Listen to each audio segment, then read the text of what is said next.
성도들과 제가 이제 대화를 많이 하게 되면 참 많이 교회에서 생활을 하셨음에도 불구하고 오해하는 부분들이 있는 그런 부분들이 몇 가지가 있다는 것을 깨닫게 됩니다. 성도분들이 오랫동안 교회 생활을 하셔도 오해하는 부분들이 기독교에 대해서 오해하는 부분이 있습니다. 그 중에서 가장 많이 오해하는 것이 어디에서 잘 많이 드러나냐면 성스러운 것과 세속적인 것을 구분하는 데서 많이 나옵니다. 많은 분이 성스러운 것과 세속적인 것을 구분해서 살아갑니다. 예를 들면 이런 겁니다. 게임을 하는 것은 세속적인 것이다. 성경을 읽는 것은 성스러운 것이다. 운동을 하는 것은 세속적인 것이고 찬송가를 부르는 것은 성스러운 것이고 돈을 버는 행위는 세속적인 것이다. 성스러운 것과 세속적인 것을 계속해서 나눠서 살아갑니다. 그런데 우리에게 바울이 이 성스러운 것과 세속적인 것을 구분하는 우리에게 바울이 이렇게 말합니다. 우리 고린도전서 10장 31절 말씀 같이 읽어보겠습니다. 그런즉 너희가 먹든지 마시든지 무엇을 하든지 다 하나님의 영광을 위하여 하라. 바울은 우리가 밥을 먹든지 물을 먹든지 돈을 벌든지 잠을 자든지 게임을 하든지 운동을 하든지 다 하나님을 위해서 하라고 합니다. 이 말을 다르게 표현하면 이겁니다. 성스럽고 세속적인 것이 아니라 우리가 하는 모든 행위가 다 성스러워야 된다. 우리가 하는 모든 행위에서 단 한순간도 세속적이어서는 안 된다. 하나님께 속해야 된다. 우리가 단 1분 1초도 우리가 하나님의 영광을 위해서 성스럽게 보내야 된다. 이렇게 말씀을 하는 겁니다. 그래서 성경을 보면 바울은 세속적인 것과 성스러운 것을 구분하는 시도 자체를 잘못되었다 이렇게 표현을 합니다. 크리스찬들은 어떠한 행동을 하든지 성스러워야 된다. 어떠한 삶에서도 성스러워야 된다 이렇게 말합니다. 그것이 잘 드러나는 말씀이 우리가 오늘 우리가 본문으로 읽은 디모데전서 4장에 나오는데 우리 한번 3절 말씀을 우리 같이 한번 읽어보겠습니다. 시작. 혼인을 금하고 어떠한 음식물은 먹지 말라고 할 터이나 음식물은 하나님이 지으신 바니 믿는 자들과 진리를 아는 자들이 감사함으로 받을 것이니라. 자, 여기에서 바울이 이단에 대해서 설명을 하는 장면입니다. 이단들이 대표적으로 이 당시에 두 가지 이제 주장을 대해서 이렇게 얘기를 하는데 이단들이 했던 주장 중에 하나가 이거였습니다. 결혼하면 절대 안 된다. 왜 결혼하면 안 된다고 하냐면 결혼하면 성생활이라는 그런 세속적인 행위를 하기 때문에 그것 때문에 너의 삶이 망가지고 세속적이 되고 더 이상 거룩하지 않게 된다. 그러니까 미혼으로 살면서 너가 더 거룩하게 되어라. 이렇게 말씀을 이렇게 가르쳤습니다. 그러니까 쉽게 얘기하면 기혼자들이 더 미혼자들보다 더 많이 세속적이고 거룩하지 않다. 이 얘기였습니다. 그런데 자 보면 바울은 미혼으로 사는 것이 몇 사람에게는 좋을 수도 있지만 대부분의 사람들에게 그걸 권유하지 않습니다. 기혼자가 됐다고 해서 거룩하지 않게 되어서 구원 못 받는다 이런 얘기는 절대 하지 않습니다. 자, 이단이 했던 두 번째 주장이 무엇이었냐면 특정 음식물들은 절대 먹지 말아라 이거였습니다. 특정 음식물들을 보면 그 구약의 율법을 보면 어떤 음식은 정결하다, 어떤 음식은 부정하다고 해서 정결한 음식만 먹어야 된다고 그렇게 얘기했습니다. 또 그 바울 시대에는 이런 것도 있지 않았습니까? 그 당시에 고기를 먹는 때는 항상 제사 드리는 때였습니다. 고기 중에 제사 안 드리는 음식이 거의 없을 만큼 다 고기를 먹는 사람들은 다 제사를 지낸 음식을 먹을 수밖에 없었는데 그래서 바울이 얘기하는 것은 우상에게 제사를 지낸 음식이든지 아니든지 그게 그렇게 부정하고 정한 그런 문제가 아니다. 다른 말로 하면 어떤 음식은 거룩하고 어떤 음식은 거룩하지 않다 이런 구분 자체를 하지 말라. 여기서 하나님의 그 말씀이라고 하는 것은 거룩한 음식만 먹어야 된다고 주장하는 것은 틀렸다. 때로 음식을 구별해서 먹으면 좋을 때가 있죠. 그런데 그것은 반드시 모든 사람이 해야 되는 것은 아니다 이렇게 얘기를 하고 있습니다. 오히려 뭐라고 얘기합니까? 디모데전서 4장 3절 말씀에 보면 진리를 아는 자들이 감사함으로 받을 것이니라. 진리를 아는 자들이, 우리 크리스찬들이 이 기독교의 진리를 아는 자들이 감사하면서 먹으면 된다. 그것이 어떤 음식이든지 상관없이 감사함으로 먹으면, 감사 기도를 하면 그 음식이 거룩하게 되는 것이다. 이렇게 얘기를 하는 겁니다. 음식은 변하지 않았습니다. 그런데 그 음식을 대하는 사람이 어떠한 마음가짐으로 대하느냐에 따라서 거룩한 음식이 될 수도 있고 굉장히 부정한 음식이 될 수도 있는 겁니다. 디모데전서 4장 4절 말씀을 우리 같이 읽어보겠습니다. 하나님께서 지으신 모든 것이 선함에 감사함으로 받으면 버릴 것이 없나니. 바울은 어떤 음식이든 먹어도 된다고 합니다. 그 이유가 무엇입니까? 하나님께서 세상을 창조하시고 그 만물을 좋게 하셨습니다. 만물이 다 좋다고 하셨습니다. 하나님께서 다 좋다고 하신 것은 절대로 악한 것이 아닙니다.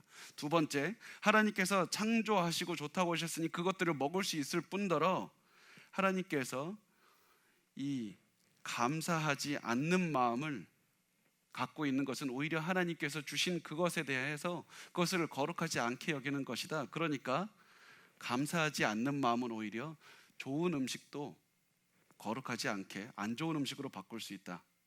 그래서 감사함으로 받으면 버릴 것이 없다. 이 말은 감사함으로 받으면 우리가 다 먹을 수 있지만 감사함으로 받지 않으면 좋은 음식도 거룩하지 않게 될 수 있다. 이렇게 얘기를 하고 있는 겁니다. 그래서 어떤 음식이든지 감사함으로 받아야 된다. 지금 계속해서 성속을 나눈 그것이 잘못되었다는 것을 바울이 음식을 통해서 계속해서 말을 하고 있는 겁니다. 디모데전서 4장 5절 말씀을 우리 같이 읽어보겠습니다. 하나님의 말씀과 기도로 거룩하여짐이라. 자, 하나님의 말씀과 기도로 거룩하여짐이라. 모든 창조물을 하나님께서 좋다고 말씀하셨습니다. 그래서 이 말씀을 좋다고 하셨기 때문에 거룩한 것이다, 좋은 것이다, 네가 그것을 거룩하게 대해라. 하나님께서 좋다고 하셨기 때문에 모든 음식은 먹을 수가 있는 것이다. 게다가 여러분, 여기서 하나님의 말씀이라고 하셨는데 단순히 여기에서는 구약에 있었던 창세기만 가리키는 것이 아니라 이 하나님의 말씀은 복음을 말씀하고 있습니다. 예수 그리스도의 복음을 말씀합니다. 하나님의 말씀이 바로 이 복음에서는 어떤 것이든지 음식을 규정하지 않습니다. 어떤 음식은 정하고 어떤 음식은 부정하다고 말하지 않습니다. 복음 안에서는 모든 음식을 먹을 수 있습니다. 우리가 어떤 율법에서 해방이 되었습니다. 그래서 우리가 하나님께서 주신 그 어떤 음식이든지 그것이 음식에 있다면 먹을 수 있는 것이 아니냐, 그 모든 음식은 하나님께서 주신 선물이라는 생각으로 감사 기도를 드리라. 그러면 된다. 내가 감사 기도를 하면 그 음식을 먹을 수 있을 뿐만 아니라 그 음식을 내가 감사 기도를 함으로써 나의 시각을 하나님께서 주신 것이라고 시각을 바꾸는 겁니다. 하나님께서 이 음식 주셨다, 바꿔서 우리의 시각을 바꾸는 행위가 감사 기도입니다. 그래서 계속해서 음식을 통해서 너가 성이나 세속적인 것과 성스러운 것을 자꾸 나눠서 성스러운 것은 먹어도 되고 세속적인 것은 먹으면 안 되고 이런 구분을 하면 안 되고 무엇을 대하든지 하나님께서 주셨다는 생각으로 거룩하게 대하라. 이렇게 얘기를 합니다. 그래서 바울에게 있어서 거룩하고 거룩하지 않고의 구분이 없게 되는 겁니다. 자, 디도서 1장 15절 말씀을 우리 같이 읽어보겠습니다. 깨끗한 자들에게는 모든 것이 깨끗하나 더럽고 믿지 아니하는 자들에게는 아무것도 깨끗한 것이 없고 오직 그들의 마음과 양심이 더러운지라.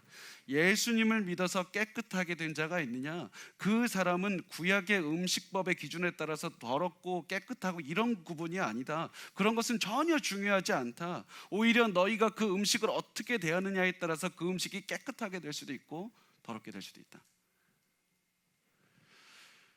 여러분, 우리가 그래서 바울이 얘기했던 것은 너희가 어떠한 음식을 먹는지가 중요한 것이 아니라 너희가 어떠한 마음가짐으로 그 음식을 대하느냐, 너희가 어떠한 행위를 하는 것이 중요한 것이 아니라 너희가 그 행위를 어떠한 마음으로 하느냐. 너희가 어떠한 행위를 하든지 하나님의 영광을 위해서 한다면 그것이 거룩하게 되지만 너희가 그것을 너희의 목적과 너희의 영광과 너희 자신을 위해서 한다면 그것은 일단 이미 거룩하지 않은 것이다, 세속적인 것이다. 너희의 마음이 중요하다. 여러분, 만약에 많은 분들이 성경 공부가 굉장히 거룩한 것이라고 생각합니다. 그렇지만 바리새인들을 보십시오. 자기 자신을 드러내기 위해서 나의 지식을 자랑하기 위해서 성경을 공부한다면 그것은 일단 거룩하지 않은 겁니다. 만약에 우리가 청소를 해도 하나님의 영광을 드러내기 위해서 내가 이렇게 청소를 해서 사람들이 하나님의 영광을 바라보기 위해서 한다면 거룩한 겁니다. 내가 돈을 벌어도 하나님의 영광을 위해서 번다면 그것은 거룩한 겁니다. 그리고 이 모든 것이 우리가 잘 아는 세리와 바리새인의 예에서 잘 나옵니다. 바리새인은 그렇게 기도를 해도 하나님, 나를 보십시오. 내가 이렇게 열심히 잘 살지 않습니까? 내가 다른 사람보다 잘 살지 않습니까? 이렇게 백날 기도해봤자 이 사람의 기도는 절대 거룩하지 않습니다. 그렇지만 세리가 가슴을 치면서 회개하면서 울며 기도할 때 하나님께서 그 기도를 거룩하게 받으시는 겁니다. 기도라는 행위 자체가 중요한 것이 아니라, 예배라는 행위 자체가 중요한 것이 아니라 그 행위를 하는 마음가짐이 중요하다. 너는 그것을 어떠한 마음으로 대하고 있느냐, 그 음식을 어떻게 대하고 있느냐. 너가 일거수일투족을 할 때 단순히 그것을 어떠한 예배라는 의식이나 행위를 하고 있느냐, 아니면 그것을 정성을 다해서 하나님을 위해서 하고 있는가. 여기서 성과 속은 확 구분이 없어지게 됩니다. 자, 우리가 이것이 굉장히 잘 드러났던 그 예수님의 일화를 보면, 그 바리새인들이 예수님에게, 예수님의 제자들은 왜 손을 씻지 않고 음식을 먹습니까? 이렇게 고발했던 때가 있었습니다. 예수님의 제자들에게 손을 씻는 그런 정결 의식을 행해야지 이 음식도 깨끗해지고 그 먹는 행위도 깨끗해질 텐데 왜 이런 손을 씻는 예식을 하지 않습니까? 이렇게 할 때 예수님 이렇게 대답합니다. 마태복음 15장 17절에서 18절 말씀입니다. 같이 읽겠습니다.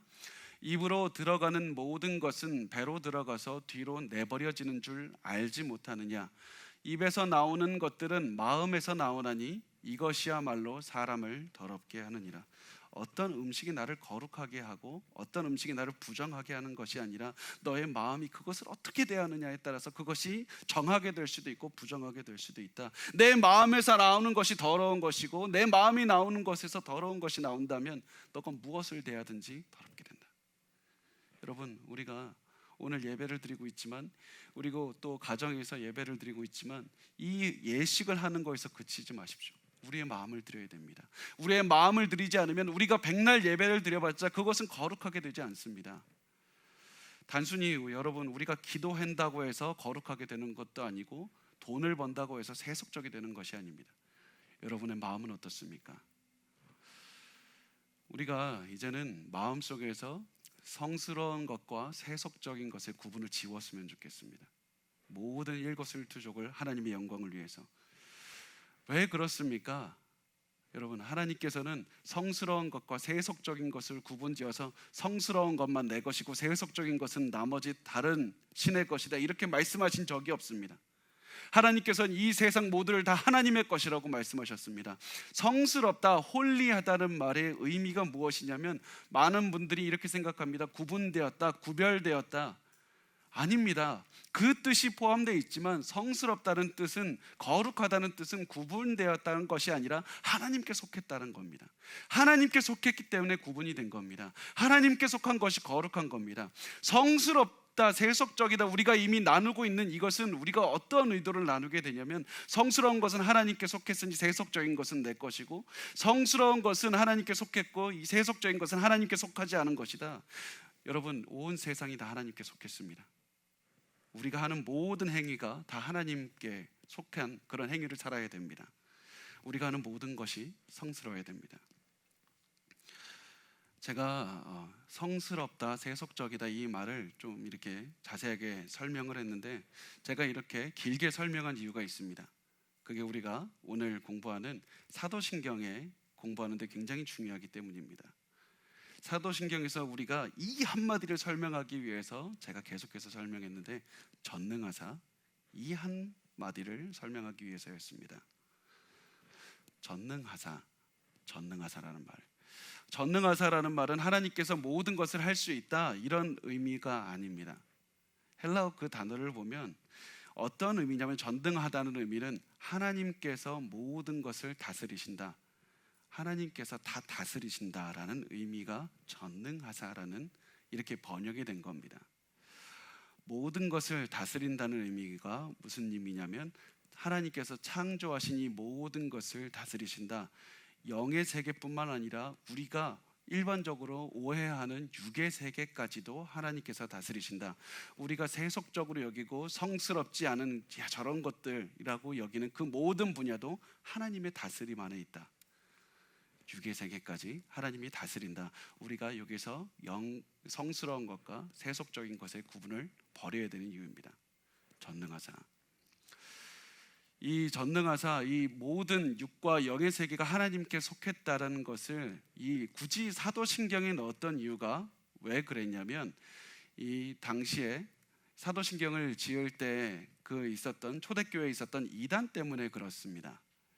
이단이 당시 마르키온이라는 마르시온이라고도 표현하고 마르키온이라고도 번역을 하는데 이 이단이 있었는데 이 이단은 이런 주장을 했습니다.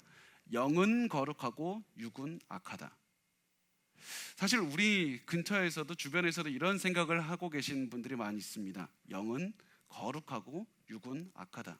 이게 당시에 마르키온이라는 사람이 가지고 있었던 초대교회에서 이단으로 여겼던 사람의 주장이었습니다.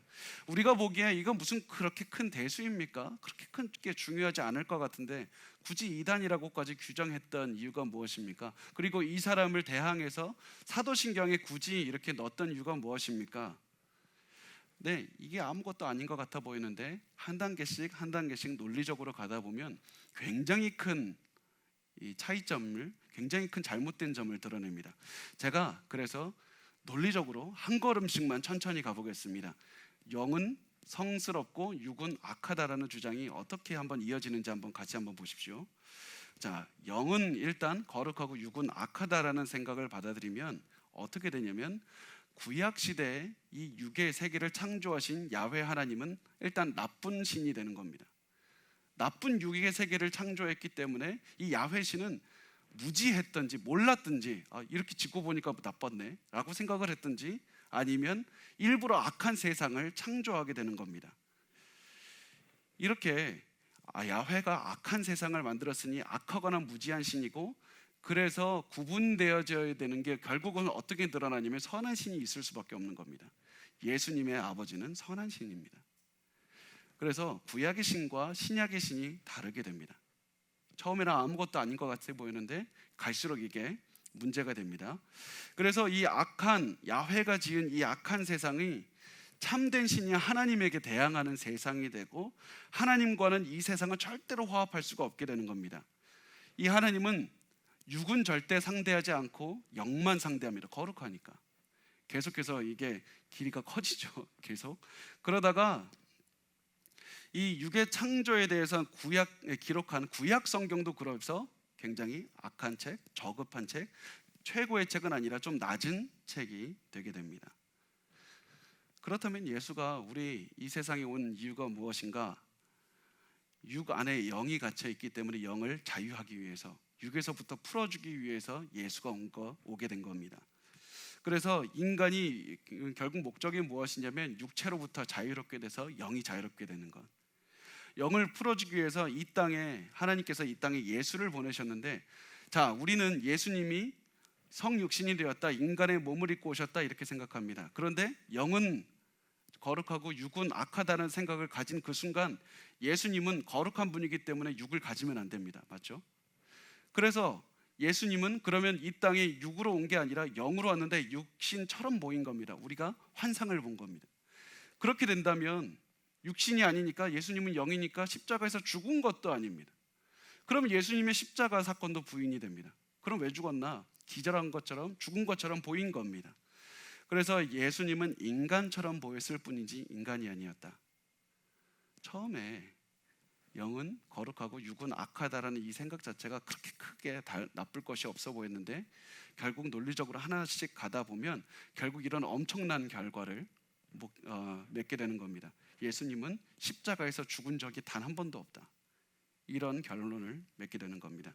우리가 성과 속을 나누는 그 순간, 성스러운 거, 성스럽지 않고 거룩하고 세속적인 것을 나누는 그 순간 우리가 이런 오류를 범하게 되는 겁니다.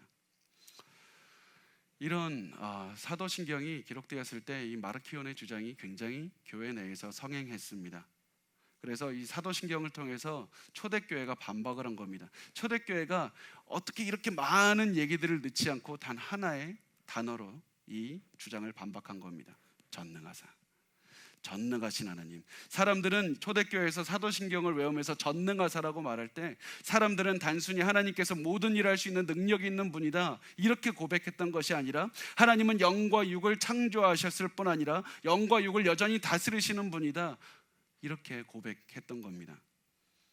그래서 사람들은 전능하사라고 고백할 때마다 하나님 이 영과 육을 다 창조하셨고 음식도 하나님께서 모든 것을 거룩하게 만드셨으니 하나님 우리가 모든 삶을 살아갈 때 우리의 영과 육을 하나님께 드립니다. 하나님 우리가 살아가는 그 모든 순간에서 우리가 음식을 먹어도 하나님을 위해서 먹고, 우리가 일을 해도 하나님을 위해서 일을 할 것이고, 우리가 잠을 자도 하나님을 위해서 할 것입니다. 우리의 모든 삶은 하나님의 다스리심 안에서 살아가겠습니다. 전능하사 이렇게 표현을 하는 것이었습니다. 우리가 하는 모든 행위는 하나님의 영광을 위해서, 이것이 바로 전능하사에 들어간 표현입니다. 자, 여기서 우리가 한 걸음 조금 더 나아가 보겠습니다. 자, 전능하사라는 말은 하나님께서 분명히 다 하실 수 있고 모든 것을 통치하신다라는 그 모든 표현이 들어가 있는 말이지만, 하나님께서 다 하실 수 있다, 뭐든지 말 그대로 다 하실 수 있다는 표현은 또 아닙니다. 잠깐 헷갈리시죠? 전능하사라는 말은 하나님께서 다 하실 수 있고 모든 것은 하나님의 그 다스리심 안에서 있지만, 그렇다고 말 그대로 하나님이 모든 걸 다 할 수 있다 이런 의미는 아닙니다. 무슨 얘기냐면 하나님께서 할 수 없는 것들이 있습니다. 하나님께서 할 수 없는 것이 무엇이냐면, 하나님은 자기 모순적일 수 없습니다. 하나님은 스스로 악한 성품을 가질 수 없습니다. 하나님은 변덕스러울 수 없습니다. 하나님은 사랑이 없을 수 없습니다. 하나님은 정의롭지 못할 수 없습니다. 하나님은 계속해서 선한 것만 갖고 계시고 악한 것들은 가지실 수가 없습니다. 하나님께서는 정의가 있으시고 정의롭지 못할 수가 없습니다. 그래서 하나님께서 하실 수 없는 것들이 있고 선한 것들만 하나님께 다 들어있다는 겁니다. 전능하사라는 말에 하나님은 이 모든 악한 것이 아니라 선한 것만 하실 수 있습니다. 그래서 그것을 고백했던 것이 요한1서 1장 9절 말씀입니다. 우리 같이 읽어보겠습니다. 만일 우리가 우리 죄를 자백하면 그는 미쁘시고 의로우사 우리 죄를 사하시며 우리를 모든 불의에서 깨끗하게 하실 것이요. 여기서 미쁘시다는 말은 하나님 믿음직스럽다, faithful 하시다, 변함이 없으시고 계속해서 우리에게 믿을만하게 일하시는 분이다. 그리고 하나님은 의로우시다. 하나님은 이쁘신 그 선을 벗어날 수가 없고 하나님은 의롭지 못하게 될 수가 없다라는 말입니다. 그리고 그 하나님께서 항상 내 삶을 미쁘시고 의롭게 인도하신다라는 것이 전능하사라는 말에 포함이 된 겁니다. 그래서 그 미쁘시고 의로우신 하나님은 항상 그 자신을 기뻐하는 일들을 하신다. 하나님께서 미워하는 일, 싫어하는 일을 억지로 하지 않고 항상 기뻐하시는 일들을 하신다. 그것이 시편 135편 6절에 나온 말입니다. 우리 같이 읽겠습니다. 여호와께서 그가 기뻐하시는 모든 일을 천지와 바다와 모든 깊은 데서 다 행하셨도다. 하나님께서, 이 선하신 하나님께서, 우리를 사랑하시고 사랑이 넘치는 하나님께서 기뻐하시는 일만 하신다. 억지로 하는 일이 단 하나도 없다. 이것이 전능하사라는 한마디 안에 다 포함이 된 겁니다. 그래서 우리가 이 전능하사라는 말을, 사도신경을 이게 말하면서 고백하는 것이 무엇이냐면, 그 하나님께서 오늘도 내 삶을 인도하고 계십니다. 그 하나님께서 미쁘시고 의로우시고 항상 기뻐하시는 것만 하시는 모든 것을 다스리시는 하나님께서 오늘 내 삶을 인도하고 계신다. 이것이 초대교회 성도들이 고백했던 고백이었습니다. 여러분, 초대교회를 생각하면 예수를 믿는 것은 고난이었고 죽음이었습니다. 예수를 믿기만 해도 사람들이 가족까지도 다 몰살을 당하는 그런 위험에 있었지만, 그 사람들이 했던 것은 초대교회 성도들이 모여서 다 같이 세례를 주면서, 세례를 주기 전에 했던 고백이 전능하사 하나님은 내 삶을 인도하십니다. 하나님께서는 이 모든, 아무리 로마 황제가 위대한 능력을 가지고 있는 것 같아 보일지라도 로마 황제조차도 하나님의 능력 안에서 하나님의 다스림을 받고 살아갑니다. 이 하늘과 땅도 다 하나님의 다스림을 받고 살아갑니다. 그래서 이 세상이 다 하나님의 세상입니다. 성스러운 것만 하나님께 속하고 세속적인 건 하나님께 안 속해서 세속적인 자들이 자기 마음대로 살아가는 것이 아니라 그 어떠한 것도 다 하나님의 다스림을 받고 살아갑니다. 이것이 바로 하나님이 전능하시다는 그런 의미입니다.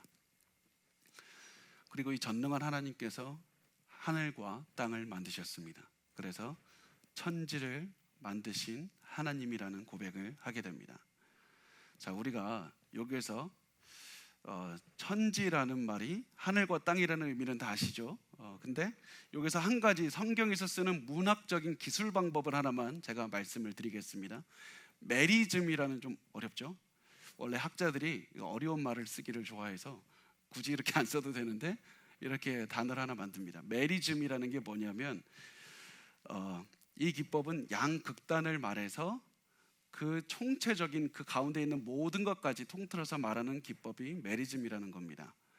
제가 이것을 말씀드린 이유는 성경에서 굉장히 많이 나오는 표현 기법이기 때문입니다. 예를 들면 이렇게 있습니다. 창세기에 보면 선과 악을 알게 하는 나무의 열매라는 게 있습니다. 단순히 이 나무의 열매를 먹으면 선도 알고 악도, 이 두 가지만 안다는 게 아니라 선과 악, 이 두 가지 양극단의 것을 알게 되니까 그 가운데 있는 모든 것을 알게 되는 모든 지식의 나무라는 뜻입니다. 시편 139편 2절에 보면 주께서 내가 앉고 일어섬을 하신다. 앉아있는 것, 일어서는 것, 내 삶의 모든 것을 알고 계신다. 하나님께서 알파와 오메가가 되신다. 하나님은 처음과 끝이라는 얘기가 아니라 하나님은 전부가 되신다. 하나님은 전부가 되신다는 표현이 알파와 오메가, 처음과 나중이라는 뜻입니다. 계속해서 메리즘이라는 표현을 씁니다. 마찬가지로 성경에서 굉장히 자주 나오는 표현이 하늘과 땅이라는 표현입니다.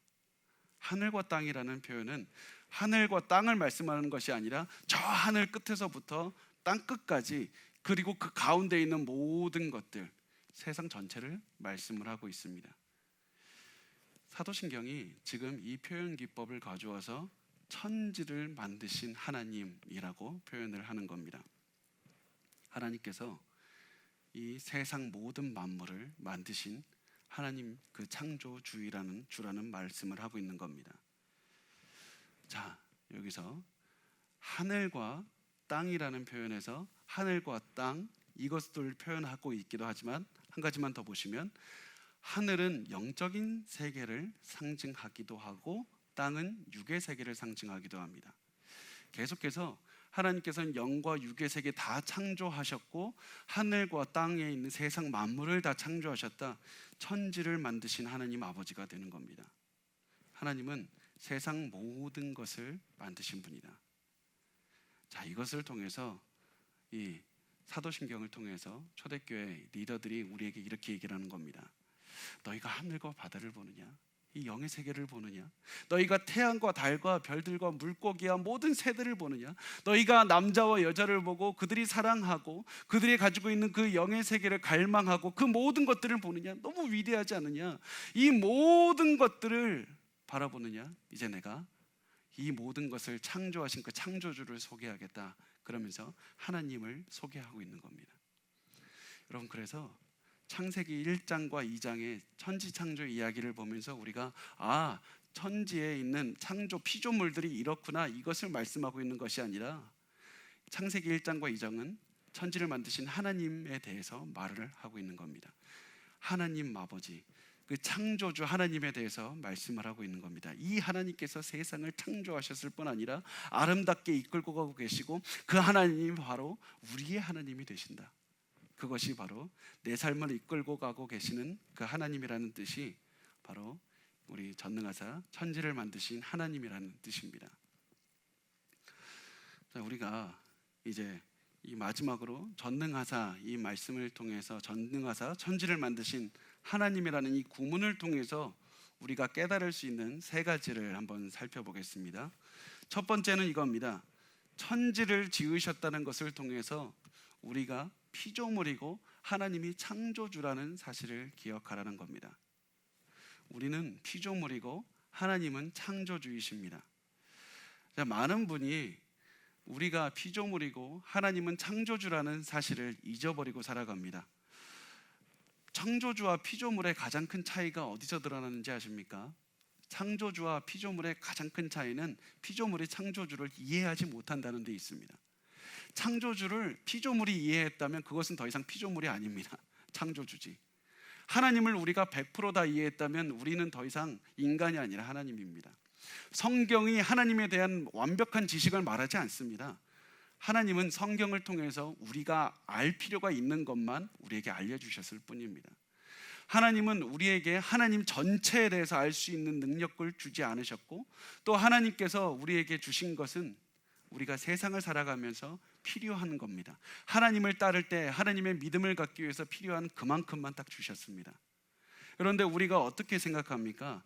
하나님, 우리가 이 세상을 갖게 내 삶을 인도하는 그런 지식을 갖게 해주십시오. 하나님을 이해할 수 있게 해주십시오. 내 삶에서 오늘 무슨 일이 일어나고 내일 무슨 일이 일어나고 내 지금 있는 고난을 어떻게 넘어갈 수 있는지 그것을 가르쳐 주십시오. 하나님의 지식을 나에게 주십시오. 그런데 우리가 그렇게 기도하다가 하나님께서 모든 것을 가르쳐 주지 않으면 많은 분들이 힘들어합니다. 굉장히 힘들어하고 하나님 언제 가르쳐 주실 겁니까?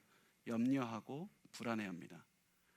그런데 하나님께서는 우리에게 필요한 것들 그 정도까지만 알려주시고 우리에게 모든 것을 알려주지 않으십니다. 왜냐하면 하나님께서는 우리에게 지식을 주고 싶으신 것이 아니라 하나님에 대한 믿음을 주고 싶어 하시기 때문입니다.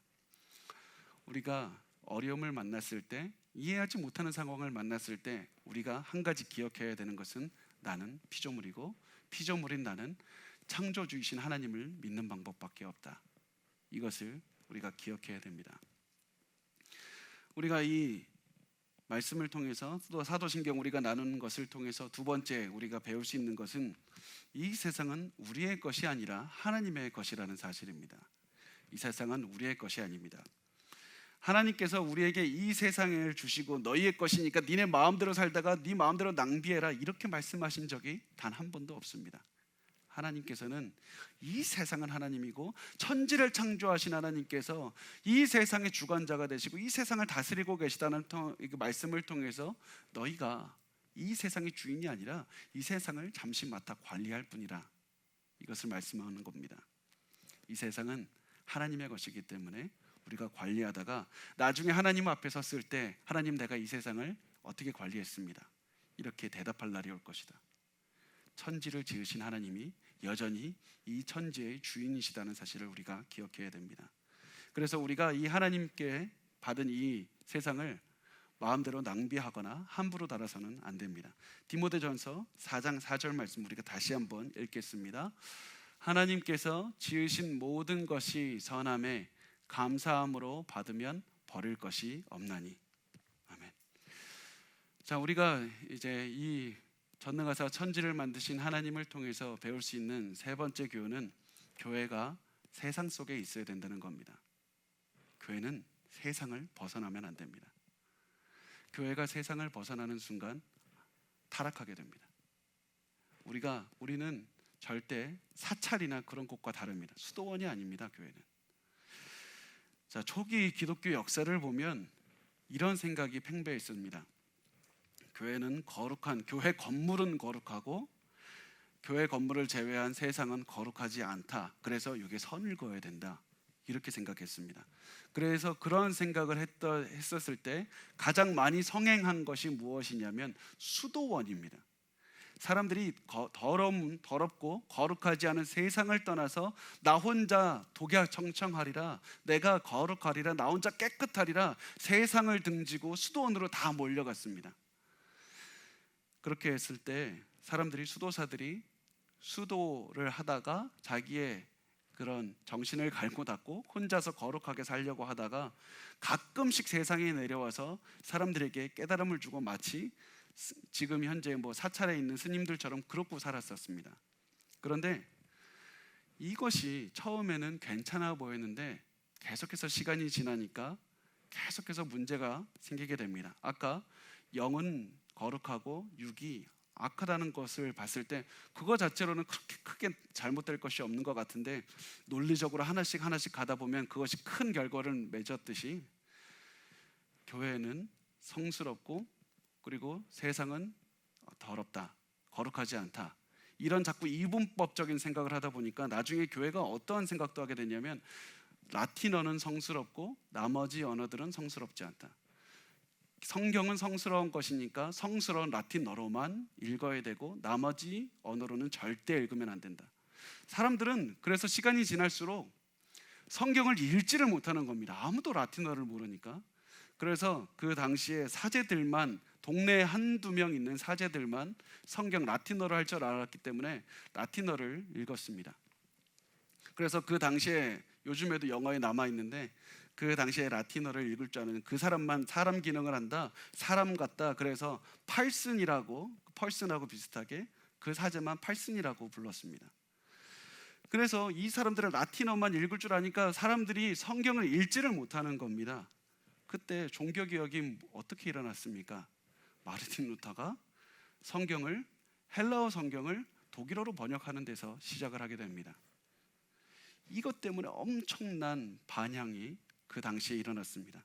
사람들이 보기 성스러운 라틴어가 아닌 세속적인 독일어로 성경을 번역했다는 것에서 엄청나게 공격을 했습니다. 그런데 이 하나의 시도가 종교개혁을 이끌어내는 엄청난 그런 공헌을 했던 것입니다. 이로써 성경이 어떻게 됐냐면 사람들 속으로 더욱더 세상 속으로 파고듭니다. 그리고 세상 속에서 사람들의 삶이 더욱더 하나님께 속하게 되는, 하나님을 위해서 살아가게 되는 그런 거룩한 삶을 살도록 이끌게 되었던 것이었습니다. 여러분, 결론을 짓겠습니다.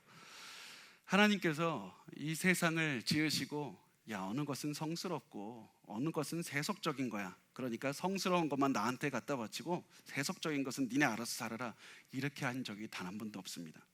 하나님께서는 세상 만물이 다 하나님의 것이다. 다 하나님의 것이다. 그래서 하나님께서는 세상 모든 것을 다 하나님을 위해서 살고, 우리가 기도를 하는 순간에서도 하나님을 위해서 기도하고, 찬양을 부르는 순간뿐만 아니라 우리가 돈을 벌고 우리가 밥을 먹고 우리가 잠을 자고 우리가 샤워하는 그 순간까지도 다 하나님의 영광을 위해서 하라. 모든 것이 다 하나님께 속한 것이다. 그래서 우리가 이 예배를 드리고 있는 이 순간에, 설교를 듣고 있는 순간에서도 우리가 다짐했으면 좋겠습니다. 우리가 이 시간만 하나님께 바치고 나머지는 하나님께 속하지 않은 내 마음대로 살아갈 수 있다는 것이 아닙니다. 많은 분들이 11조를 드리고 이렇게 생각합니다. 10분의 1을 하나님께 드렸으니 10분의 9는 내 마음대로 살아가겠다. 여러분, 여러분의 재정은 모두가 다 하나님의 겁니다. 여러분의 시간은 다 하나님의 겁니다. 여러분의 가정과 여러분의 직장도 다 하나님의 겁니다. 우리의 24시간을 하나님께 드렸으면 좋겠습니다. 예수님께서 우리에게 이렇게 명령하셨습니다. 마태복음 28장 19절에서 20절 말씀을 우리 같이 읽어보겠습니다. 그러므로 너희는 가서 모든 민족을 제자로 삼아 아버지와 아들과 성령의 이름으로 세례를 베풀고 내가 너희에게 분부한 모든 것을 가르쳐 지키게 하라. 볼지어다 내가 세상 끝날까지 너희와 항상 함께 있으리라 하시니라. 예수님께서 하셨던 말씀도 결국 이겁니다. 세상 속으로 들어가라. 우리 크리스찬들에게 주어진 것은, 저 사람은 세속적이고 나는 거룩하니까 자꾸 구별하고 구분짓는 것이 아니라, 더러운 세상 속에 들어가서 만약에 하나님께 속한 삶을 살지 않는 사람들이 있다면 그들 안으로 들어가서 그들의 삶을 또한 예수 그리스도를 위해서 살아가도록, 그들의 삶이 24시간 예수를 위해서 살아가도록 계속해서 변화시켜가는 것, 빛과 소금의 역할을 감당하는 것이 바로 우리에게 주어진 삶입니다. 그래서 이 세상에 단 한 명도 예수를 모르고 살아가지 않고 모든 사람이 하나님의 영광을 위해서 24시간 살아가도록 이끄는 것이 우리 크리스천들에게 주어진 그런 미션입니다. 그래서 우리가 사도신경을 우리가 외우면서 전능하사 천지를 만드신 하나님이라고 고백할 때마다 내가 혹시라도 내 삶에서 단 한 부분이라도 하나님께 드리지 못한 부분이 있는가?